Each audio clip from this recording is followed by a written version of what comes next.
নদিয়ার দিগনগরে বিজেপি পরিবর্তন যাত্রা ছিল, আর সেই সভাতেই এসেছিলেন বিজেপির সর্বভারতীয় সভাপতি জেপি নাড্ডা এবং গোটা মাঠ নিরাপত্তায় মুড়ে ফেলা হয়েছিল এই সভাকে ঘিরে। চলুন দেখে নেব সেই ছবি। আপনারা দেখছেন নিউজ নদিয়া এক্সপ্রেস। চ্যানেলটিকে সাবস্ক্রাইব, লাইক, শেয়ার এবং ফেসবুক পেজটি ফলো করুন।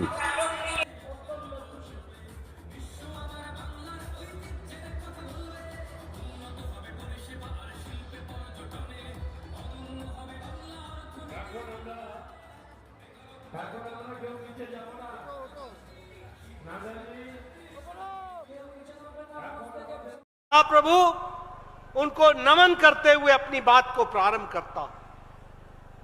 चैतन्य महाप्रभु ने कहा था कि सच्ची भक्ति और विनम्रता ही मोक्ष का द्वार है। ये जो नौदिया न केवल एक भक्ति की भूमि है, यह भूमि बंगाल की संस्कृति की भूमि है, बंगाल की भाषा की भूमि है, बंगाल की शिक्षा की भूमि है और बंगाल से देश में समाज सुधार का अजूबा संगम है ये नौदिया। ऐसे स्थान को भी मैं नमन करते हुए अपनी बात को प्रारंभ करता हूं। मित्रों, आज जो मैं आप लोगों में उत्साह देख रहा हूं, वो उत्साह देख करके मुझे स्पष्ट दिख रहा है कि आप लोगों ने पलटानो दरकार एक बार बीजेपी सरकार, इस बात को आपने अपने मन में बना लिया है और आप इसी मंत्र को लेकर के चल करके आगे बढ़ना चाहते हैं। मित्रों, ये बंगाल एक ऐसी पवित्र भूमि, संस्कृति की भूमि, देश को दिशा देने वाली भूमि रही है, जहां देश में यह कहा जाता था कि what Bengal thinks today India thinks tomorrow. जो बंगाल आज सोचता है वो भारत कल सोचता है। यह बंगाल की थाती थी जिसको हमको समझना चाहिए। लेकिन ममता जी की सरकार ने जिस तरीके से इस जगह को औद्योगिक जगत के दृष्टि से जाना जाता था, व्यापारिक दृष्टि से जाना जाता था, बौद्धिक नेतृत्व के लिए जाना जाता था, हमारे कलकत्ता को, हल्दिया को, आसनसोल को, दुर्गापुर को, सब ये औद्योगिक नगरी के रूप में जाने जाते थे। और उसी तरीके से यहां चाहे कोयला के खदान हो, चाहे स्टील के प्लांट्स हो, चाहे जूट मिल्स हो, या फिर भारी हैवी इंडस्ट्री, भारी उद्योग हो, बंगाल सभी बातों के लिए जाना जाता था। बंगाल इंडस्ट्रियल प्रोडक्शन, औद्योगिक विकास के लिए इसको बहुत बड़ा योगदान था और इंडस्ट्री की दृष्टि से यह अग्रसर था। लेकिन दुख की बात है कि ममता जी की सरकार में पिछले 11 वर्षों में बंगाल नीचे जाता गया और पिछड़ता चला गया। इस बात को हमको ध्यान में रखना चाहिए। आज उद्योग बंद हो रहे हैं, खदानें बंद हो रही हैं, औद्योगिक विकास रुक गया है। आपको जानकर के आश्चर्य होगा कि पिछले 11 वर्षों में, पिछले 14 सालों में लगभग 6,688 औद्योगिक घराने बंगाल को छोड़ करके चले गए हैं या बंगाल में उद्योग के धंधे बंद हो गए हैं। आपको जानकर आश्चर्य होगा, 2015 में 870 हमारे इंडस्ट्रियल उद्योग बंद हुए, 2016-17 में 918 बंद हुए और 2017-18 में 1027 उद्योग घराने बंद हो गए। बोलिए, ये बंगाल का नुकसान हुआ है कि नहीं हुआ है? जरा जोर से बोलो, बंगाल का नुकसान हुआ है कि नहीं हुआ है? बंगाल में उद्योग बंद हुए कि नहीं हुए? और मित्रों, मैं ये भी बताना चाहता हूं कि लगभग 1300 उद्योग यहां से महाराष्ट्र में चले गए, लगभग 1297 यानी लगभग 1300 ये दिल्ली चले गए। यानी बंगाल को छोड़ने में यहां पर कोई कसर ममता सरकार ने नहीं छोड़ी ताकि यहां से औद्योगिक घराने यहां से निकल ना जाए। ब्रिटानिया जो बिस्कुट बनाता था, जो सारे देश में दुनिया में जाना जाता था, उसने भी अपनी फैक्ट्री यहां बंद कर दी। बंगाल आजादी के समय औद्योगिक कंट्रीब्यूशन इसका 24% था, आज उसका कंट्रीब्यूशन 3.5% रह गया है। यह बंगाल की बदहाली आकर के खड़ी हुई है। 1960 में हमारा सकल जो हमारा ग्रॉस डोमेस्टिक प्रोडक्ट था, जीडीपी थी, वो हमारी 10% यहां की थी, वो 5% रह गई है। इस तरीके से जो विकास के काम थे, छोटे उद्योगों को भी रोकने में कोई कसर नहीं छोड़ी, चाहे वो माचिस की फैक्ट्री थी, बुनाई की फैक्ट्री थी। यहां नादिया तांत के लिए जाना जाता था, तांत की साड़ी, वहां भी रायपुर लूम को लाने का काम वेस्ट बंगाल में ममता सरकार ने किया। यह भी हमको ध्यान में रखना चाहिए। फॉरेन डायरेक्ट इन्वेस्टमेंट यहां रुक गया है, एफडीआई समाप्त हो गई है। यहां फॉरेन डायरेक्ट इन्वेस्टमेंट का मतलब है F for fraud, D for deception और आई फॉर इनकॉम्पिटेंस। ये यहां एफडीआई का मतलब बन करके रह गया है। आज अगर हम देखें तो घुसपैठ बंगाल में उसकी महारत हासिल कर ली है हमारी ममता जी ने, और ममता जी बंगाल को घुसपैठियों का अड्डा बनाना चाहती है। बंगाल के लोग माइनॉरिटी में हो जाएंगे और घुसपैठियों को यहां पर पनाह देने का काम ममता सरकार कर रही है। बोलो, ऐसी सरकार को रहने देना है क्या? रहने देना है क्या? इसको पलटाने की दरकार है कि नहीं है? पलटाओगे ना? आज देखो, आपको जानकर के बहुत ही आश्चर्य होगा कि यहां पर लगभग अगर हम देखें तो नेशनल जो हमारे क्राइम रिकॉर्ड ब्यूरो है, वह लगभग यहां पर 19,698 केसेस यहां दर्ज हुए हैं। लगभग 28% एसिड अटैक हुआ है। यानी लॉ एंड ऑर्डर का काम बिल्कुल समाप्त हो गया है, चरमरा गया है। लॉ एंड ऑर्डर नाम की चीज रह ही नहीं गई है। यह वेस्ट बंगाल की सरकार ने करके दिखाया है। ऐसी सरकार को हम सब जानते हैं।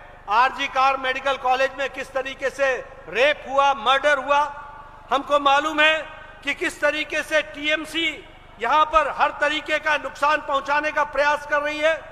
और यह हमारी जिम्मेवारी है कि हम ऐसी सरकार को जल्द से जल्द यहां से रुखसत करें, उनकी छुट्टी करें। इस बात को हमको ध्यान में रखने की जरूरत है। मित्रों, प्रधानमंत्री मोदी जी ने उस सारे जगहों की विकास किया। आज हम ये कह सकते हैं कि देश में आज भारत जो 11वें नंबर की इकॉनमी थी, आज 4थे नंबर की अर्थव्यवस्था हो गई है और बहुत जल्द हम 3रे नंबर की अर्थव्यवस्था बन जाएंगे। यह भारत का बदलता चेहरा है। अगर हम बात करें तो इंटरनेशनल मॉनिटरी फंड बोलता है कि दुनिया में आर्थिक मंदी है, लेकिन भारत तीव्र गति से आगे बढ़ रहा है। आईएमएफ कहता है, वर्ल्ड बैंक कहता है कि अगर ब्राइट स्पॉट है तो वो भारत है। स्टील में हम 2रे नंबर पर पहुंचे हैं।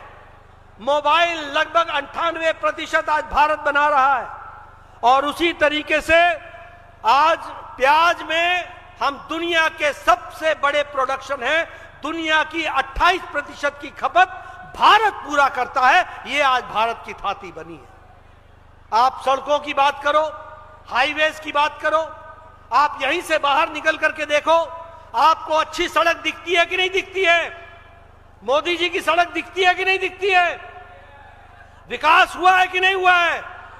और इस विकास को रोकने का काम और किसी ने नहीं किया, उसको हमेशा रोकने का काम ममता जी की सरकार ने किया है। यह भी हमको ध्यान में रखना चाहिए। आज केंद्र सरकार 1.1 लाख करोड़ टैक्स के डिवोल्यूशन से वेस्ट बंगाल को देता है, जो 142% से ज्यादा है। ग्रांट इन एड हम 37,148 करोड़ दे रहे हैं, जो कि 312% ज्यादा है। उसी तरीके से बंगाल को और बंगाल की भाषा को मोदी जी ने क्लासिकल लैंग्वेज में शामिल किया है। आज बंगाल को दुनिया में स्थान देने का काम किया बंगाली भाषा को तो मोदी जी ने किया है। यह भी हमको ध्यान में रखना चाहिए। उसी तरीके से नेशनल हाईवे के प्रोजेक्ट्स हों, चाहे रानाघाट डिस्ट्रिक्ट में 200 करोड़ रुपए से नेशनल हाईवे का प्रोजेक्ट बनने की बात हो, या फिर पिछले 11 सालों में 4000 किलोमीटर सड़क यह भी नेशनल हाईवे की वेस्ट बंगाल में बनी है। रेलवे में लगभग 53 किलोमीटर नाडिया में नए प्रोजेक्ट्स रेलवे लाइन के लिए गए हैं। उसी तरीके से स्मार्ट सिटी में 4 सिटी को जोड़ा गया है। 11 मेडिकल कॉलेज प्रधानमंत्री मोदी जी ने बंगाल को दिए, 11 मेडिकल कॉलेज। इसलिए विकास की एक नई कहानी लिखी गई है। उसी तरीके से अमृत भारत स्टेशन में 101 स्टेशन आपके यहां बन रहे हैं, जिसमें नवादीप धाम भी, यह स्टेशन भी यहां बन रहा है, जिसके लिए जो यहां पर लगभग उसके लिए हम लोगों ने कोशिश की है कि अच्छे से जल्दी बन करके तैयार हो। वंदे भारत की 10 ट्रेनें बंगाल में चल रही हैं। अमृत भारत के एक्सप्रेस ट्रेन वो 9 ट्रेनें यहां से चल रही हैं। और लगभग यूनियन बजट में रेलवे का बजट वो 14,205 करोड़ रुपए इस साल का है, जो कि 10 गुना ज्यादा है पिछले यूपीए के टाइम से। इसको भी हमको ध्यान में रखना चाहिए। इसलिए मित्रों, जहां तक विकास का सवाल है, हर तरीके से आगे बढ़ने का काम किया गया है। मैं यहां एक बात और आपको बोलना चाहता हूं कि आयुष्मान भारत वह लागू हुआ था, लेकिन ममता जी ने आयुष्मान भारत यहां बंगाल में लागू नहीं होने दिया। और इसके कारण 1,25,000 लोग, लगभग 40 लाख परिवार, जिनको 5 लाख रुपए का सालाना हेल्थ का कवर मिलना था, उससे वंचित रखा है ये ममता सरकार ने। आपसे मेरा निवेदन है, परिवर्तन लाओ, परिवर्तन यात्रा में गांव-गांव जाओ, जनता को बताओ और इस सरकार को पलटो। पलटने के बाद पलटानो दरकार। ऐ बार बीजेपी सरकार, ये सरकार अगर आएगी, हमारी सरकार आएगी, उसी दिन हम आयुष्मान भारत लागू कर देंगे और 1 करोड़ 1 लाख लोगों को 5 लाख रुपए का हेल्थ कवर देंगे। इस तरीके का हम काम करेंगे। मित्रों, अगर हम बात करें स्वच्छ भारत की, तो लगभग 85 लाख इज्जत घर बनाने का काम हुआ है। प्रधानमंत्री किसान सम्मान निधि में 2019 में यह कार्यक्रम शुरू हो गया था, लेकिन ममता जी की सरकार ने 2021 में लागू किया। इसके कारण लगभग 1 करोड़ से ज्यादा किसानों को 18,000 रुपए जो मिलने थे 3 साल के 6-6 हजार रुपए, उससे वंचित रखा है। मैं ये बताना चाहता हूं कि ममता जी ने किस तरीके से किसानों के खिलाफ काम को आगे बढ़ाया है, वह भी हमको ध्यान में रखना चाहिए। आज मैं आपसे चर्चा करना चाहता हूं, ये टीएमसी क्या है? टीएमसी है T for terror, M for Muslim appeasement और सी फॉर करप्शन। यही टीएमसी का नारा है। टेरर फैलाओ, आतंक फैलाओ। हर जगह सुनने को मिलता है crude bomb, crude bomb, crude bomb. यह बम की फैक्ट्री बन गया है वेस्ट बंगाल। बोलो, ऐसा बंगाल चाहिए क्या? ऐसा बंगाल चाहिए क्या? बम गोली का बंगाल चाहिए क्या? अगर नहीं चाहिए, टेरर समाप्त करना है, तो पलटानो दरकार को पूरा करना, यही बात चाहे बीजेपी सरकार, इसको आगे बढ़ाने की जरूरत होगी। आप बताइए, मुस्लिम लीग की दृष्टि से अगर हम देखें तो मुस्लिम लीगी का काम करने का काम इन लोगों ने उठाया है। और इसी को आपको जान करके आश्चर्य होगा कि भारत सरकार बांग्लादेश के बॉर्डर पर फेंस लगाना चाहती है, बाड़ लगाना चाहती है, रोकना चाहती है। बंगाल की 563 किलोमीटर की जमीन है, लेकिन ममता सरकार जमीन नहीं दे रही है, जमीन नहीं दे रही है। और जिस दिन हमको जमीन मिल जाएगी उसी दिन बॉर्डर पर बाड़ लग जाएगी, फेंस लग जाएगा और घुसपैठियों को रोकने का काम पूरा हो जाएगा और एक एक घुसपैठी को बाहर निकालने का काम भी होगा। बोलो, आप चाहते हो बांग्लादेशी बाहर जाए? आप चाहते हो ना? बोलो, बांग्लादेशी बाहर जाए ना, घुसपैठ रुके ना। अगर घुसपैठ रोकना है तो परिवर्तन यात्रा में भाग लो, परिवर्तन में जाओ और ये परिवर्तन लाओ। जिस दिन परिवर्तन आएगा हमारी सरकार उसी दिन जमीन देगी और फेंस लगेगा, बॉर्डर लगेगा, बांग्लादेश का बॉर्डर सील हो जाएगा। इस बात को भी हमको याद रखना चाहिए। और भ्रष्टाचार की बात करें, ये सिंडिकेट, ये बोलो बालू चोर है कि नहीं है? कोयला चोर है कि नहीं है? बोलो चीनी चोर है कि नहीं है? हर तरीके की चोरी करने का काम, कोई भी टेंडर हो, cut money, cut money, cut money. अरे दुर्भाग्य की बात है, इन लोगों को शर्म करनी चाहिए। टीएमसी को कोविड के दौरान जब प्रधानमंत्री जी ने प्रधानमंत्री गरीब कल्याण अन्न योजना शुरू की और लोगों को राशन पहुंचाने का काम किया, तो इन लोगों ने उसमें भी कट किया, उसमें भी इन्होंने धोखा दिया, भ्रष्टाचार किया, अपने घरों को भरा और जो गरीब को मिलना चाहिए था वो टीएमसी के कार्यकर्ताओं ने आपस में हलवा मांडा बांटा। बोलो, ऐसे टीएमसी को रहना चाहिए क्या?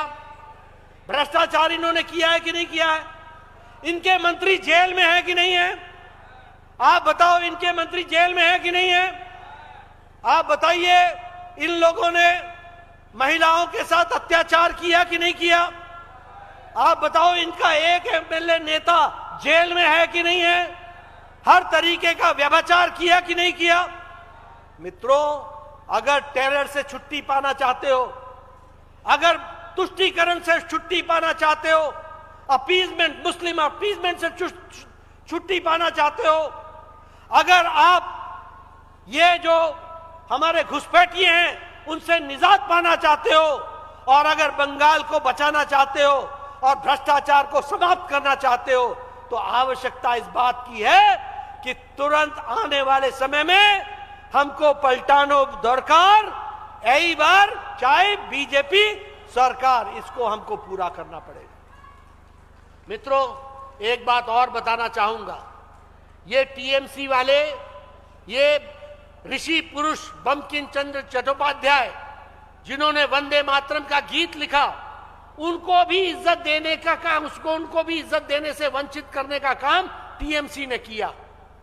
इस बार जब राष्ट्रपति का अभिभाषण राष्ट्रपति महोदया पढ़ रही थी और जब उन्होंने पढ़ा कि 150 साल वंदे मातरम गीत को हो गए हैं और वंदे मातरम गीत के 150 साल पूरे होने पर हम वंदे मातरम के लिए बंकिम चंद्र चट्टोपाध्याय ऋषि पुरुष को नमन करते हैं, उस समय ये कांग्रेस पार्टी और टीएमसी के लोग वहां हल्ला कर रहे थे और राष्ट्रपति को पढ़ने से रोक रहे थे, बाधा पहुंचा रहे थे। इस तरीके का काम किया है, इस तरीके का काम इन्होंने किया है। ऐसे लोगों को जो वंदे मातरम, मोदी जी का विरोध करते करते वंदे मातरम का विरोध करने लगे, ऐसे लोग जो मोदी जी का विरोध करते करते देश का विरोध करने लगे हो। अभी एआई समिट हुआ, इस एआई समिट में दुनिया ने देश को सराहा, भारत दुनिया के मानचित्र पर आर्टिफिशियल इंटेलिजेंस में जाना जाने लगा और कांग्रेस पार्टी के लोगों ने वह हरकत की जिसे जितनी भी निंदा की जाए वो कम है। लेकिन कांग्रेस पार्टी आज बिल्कुल जिसे कहा जाए कि अपना दिमागिया दिवालियापन का पूरा पूरा नुस्खा दिखाने में सक्षम है और वही इस तरीके का काम कर रही है। इसलिए मित्रों, चाहे टीएमसी हो चाहे कांग्रेस हो, इन सब ने बंगाल को दोनों हाथों से लूटा है। आवश्यकता इस बात की है कि भारतीय जनता पार्टी की सरकार बने, परिवर्तन यात्रा में हम सब भाग लें, तीव्र गति से परिवर्तन यात्रा में अपने आप को जोड़ें और तीव्र गति से बंगाल के विकास के लिए हम जुड़े और ज्यादा से ज्यादा संख्या में हम परिवर्तन यात्रा को सफल बनाएं, गांव-गांव जाएं, घर-घर जाएं, अलग जगाएं, लोगों की समस्याओं को सुने और उनको वायदा करें कि मोदी जी के नेतृत्व में बंगाल में फिर से बीजेपी की सरकार आएगी, कमल खिलेगा, आपके दुख दर्द दूर होंगे और बंगाल फिर से विकास की प्रगति पर चलेगा। यही मुझे कहना है। आपने मेरी बात सुनी, आपका बहुत बहुत धन्यवाद। जय भारत, जय बंगाल। पलटानो दरकार, पलटानो दरकार, पलटानो दरकार। धन्यवाद।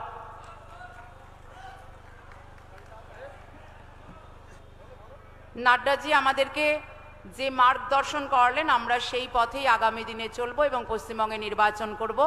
এখন আমাদের যে পরিবর্তন যাত্রার যে রথ, সেই রথে পতাকা সহযোগে নাড্ডাজি সেই রথযাত্রার উদ্বোধন করবেন। আমরা সকলে মিলে একসঙ্গে ভারত মাতা কি, भारत माता की, भारत माता की, बीजेपी जिंदाबाद, बीजेपी जिंदाबाद, গাড়িটা একটু এগিয়ে নিয়ে যাবেন এবার, बीजेपी जिंदाबाद। এই শুভ রথের শুভ সূচনা নাড্ডাজির হাত ধরে আজকে নদিয়া উত্তর জেলার কৃষ্ণনগর দক্ষিণ বিধানসভা থেকে পরিবর্তন যাত্রার রথযাত্রার শুভ উদ্বোধন হলো। আর সেই শুভ উদ্বোধনে আমরা নাড্ডাজিকে পেয়ে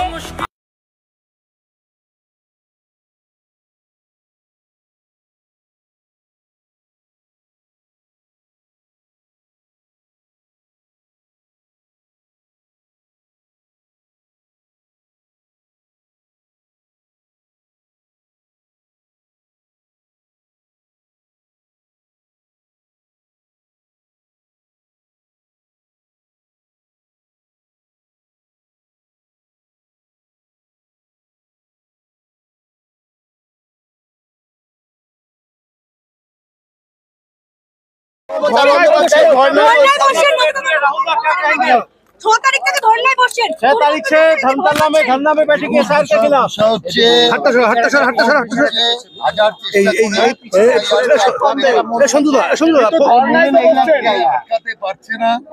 যে কারণে এখন একটা কিছু তো করতে হবে, সেই কারণে এখন পথে বসছে। এরপরে পথ থেকে পরিবর্তন যাত্রাকে এরপর পথ থেকে আউট হয়ে। दादा हिंदी में क्या कहेंगे दादा? ममता बनर्जी ठीक है।